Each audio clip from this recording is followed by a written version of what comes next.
Ford Motors ने भारत के अंदर 25 साल पूरे करते हुए ये ऐलान किया है कि फोर्ड इंडिया भारत के अंदर मैन्युफैक्चरिंग के सारे ऑपरेशंस को जल्द ही बंद करेगा। 1926 में फोर्ड इंडिया प्राइवेट लिमिटेड ने फोर्ड मोटर्स कंपनी के तौर पर इंडिया में एंट्री मारी थी, पर 1953 के इंपोर्ट रिस्ट्रिक्शंस के कारण फोर्ड मोटर्स वापस से भारत छोड़कर चला गया। आगे जाकर इंडियन ऑटोमोबाइल इंडस्ट्री ने अच्छी खासी ग्रोथ दिखाई। इसी मार्केट पोटेंशियल को देखते हुए फोर्ड मोटर्स वापस से 1995 में री एंटर हुआ, पर उस वक्त भारत में एंटर होते वक्त फोर्ड मोटर्स ने महिंद्रा के साथ 50% का जॉइंट वेंचर शुरू किया। महिंद्रा का हाथ पकड़कर फोर्ड ने भारत के अंदर अच्छी शुरुआत करी, पर धीरे धीरे फोर्ड मोटर्स ने जॉइंट वेंचर के 72% के शेयर्स को खरीद लिया और finally Ford India private limited अपने पैरों पर इंडिया के अंदर खड़ी हो गई।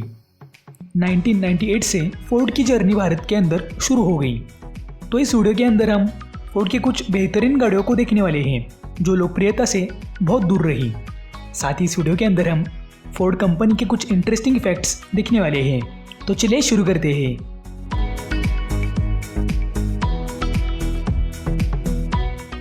फोर्ड मोटर कंपनी के सबसे पहले गाड़ी की बात करें तो ये गाड़ी थी लग्जरी सेडान फोर्ड एस्कॉर्ट। गाड़ी को महिंद्रा फोर्ड प्राइवेट लिमिटेड के जॉइंट वेंचर में बनाया गया था। गाड़ी अक्टूबर 1996 में लॉन्च हुई थी। वैसे ग्लोबल मार्केट के अंदर एस्कॉर्ट 1968 से मौजूद थी। जो एस्कॉर्ट भारत में लॉन्च हुई थी वो 6th जनरेशन यूरोपियन स्पेसिफिकेशंस वाली एस्कॉर्ट थी। गाड़ी उस वक्त के ज़माने के हिसाब से फीचर्स लोडेड थी। गाड़ी में 2 इंजन ऑप्शंस ऑफर किए जाते थे। दरअसल गाड़ी बहुत अच्छी थी, पर गाड़ी को गलत टाइम पर लॉन्च किया गया था। तब इंडियन मार्केट के अंदर सेडान्स पॉपुलर नहीं थी। लोग उस वक्त एक बजट कार की तलाश में थे जो कि मारुति और हुंडई बनाती थी। मारुति 800 ने पहले से ही बड़ा सा मार्केट कैप्चर कर लिया था। गाड़ी के अंदर 1.8 लीटर डीजल और 1.6 लीटर पेट्रोल इंजन ऑप्शंस मिलते थे। गाड़ी में उस वक्त power steering wheel, power Windows, AC, infotainment system जैसे उस वक्त के लग्जरियस फीचर्स मिल पाते थे। एस्कॉर्ट की डिज़ाइन फ्यूचरिस्टिक थी जो किसी भी बायर को अट्रैक्ट करती थी। पर अगर फोर्ड मोटर्स एस्कॉर्ट को 2005 के बाद लॉन्च करता तो शायद कहीं पर बात बन सकती थी। गाड़ी की कम सेल्स के चलते फोर्ड ने इसे 2001 में डिसकंटिन्यू कर दिया था। फोर्ड एस्कॉर्ट के असफलता के बाद फोर्ड को यह पता चला कि भारत के लिए अलग तरह की गाड़ियां बनानी पड़ेगी। भारत के लोगों की डिमांड के अकॉर्डिंग अगर कोई गाड़ी लॉन्च होती है तब वो गाड़ी मार्केट में फेमस होने के चांसेस बहुत ज़्यादा है, जिसकी वजह से 1999 में फोर्ड ने फोर्ड आइकॉन इस गाड़ी को लॉन्च किया। Ford icon luxurious sub compact sedan car थी। गाड़ी को स्पेशली इंडियन कस्टमर्स के लिए डिज़ाइन किया गया था। गाड़ी में 1.3 लीटर पेट्रोल इंजन दिया गया था जो 5 स्पीड मैनुअल ट्रांसमिशन के साथ अवेलेबल था। पर फोर्ड मोटर्स को पता चल गया था कि लोग ज़्यादा फीचर्स वाली गाड़ी खरीदना पसंद करते हैं। इसी रिक्वायरमेंट को पूरा करने के लिए फोर्ड ने आइकॉन के अंदर power steering wheel, power Windows, AC, anti thief alarm, child safety lock, centre locking, power door locks, day night IRVMs जैसे बहुत से इंटरेस्टिंग फीचर्स को ऑफर किया।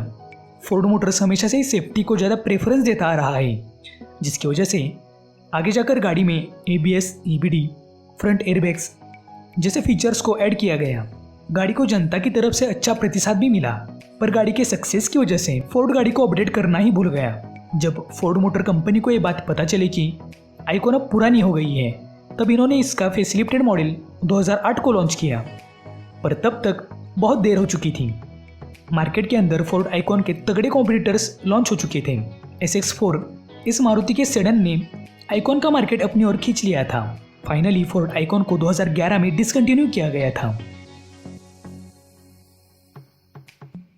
अभी तक बहुत से ऑटो मैन्युफैक्चरर्स ने ग्लोबल लेवल की लग्जरियस कारों को इंडिया में इंपोर्ट करके बेचने का प्रयोग किया है, पर ऐसा अभी तक कोई भी सक्सेसफुल तरीके से नहीं कर सका है। ऐसे ही फोर्ड ने मोंडियो इस लग्जरियस सेडान को इंपोर्टिंग करके बेचा था। बहुत से लोगों को तो ये गाड़ी भी पता नहीं होगी। गाड़ी लग्जरियस सेडान थी।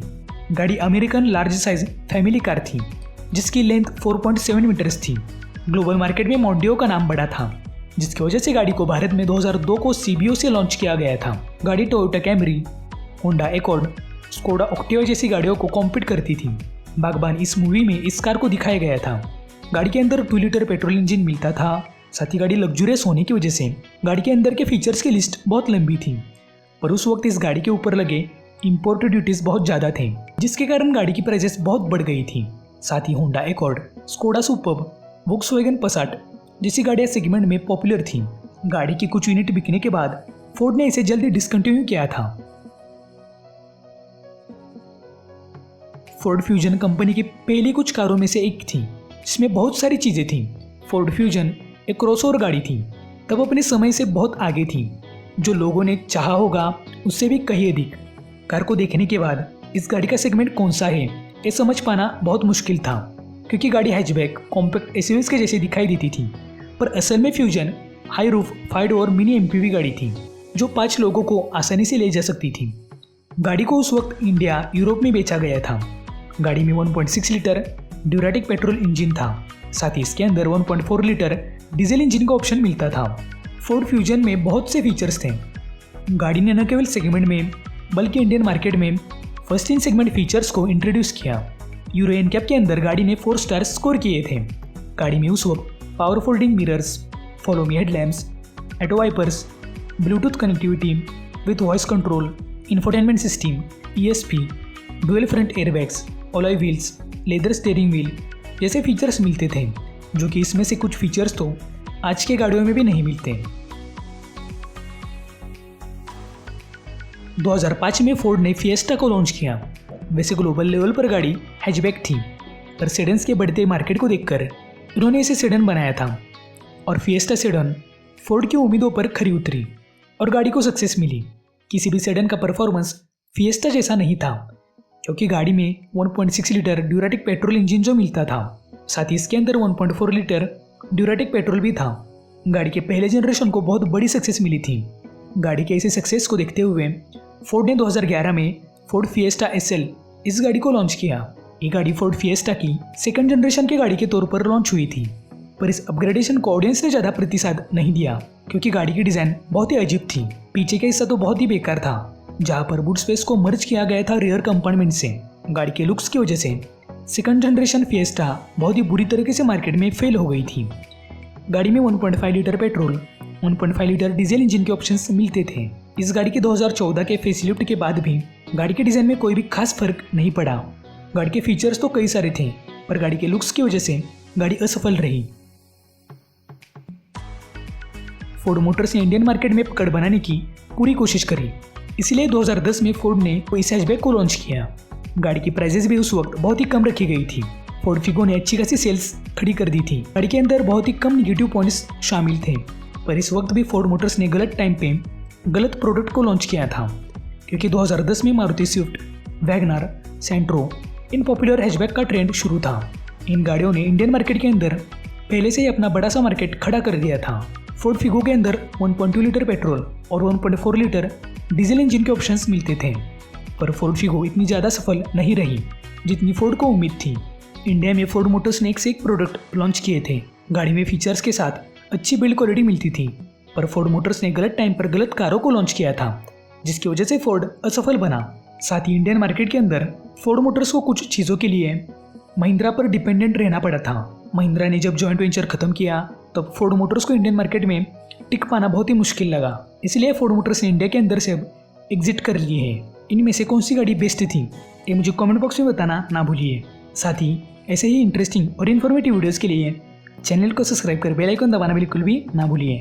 तो दोस्तों आज के वीडियो में तो बस इतना ही। मिलते हैं अगली वीडियो में।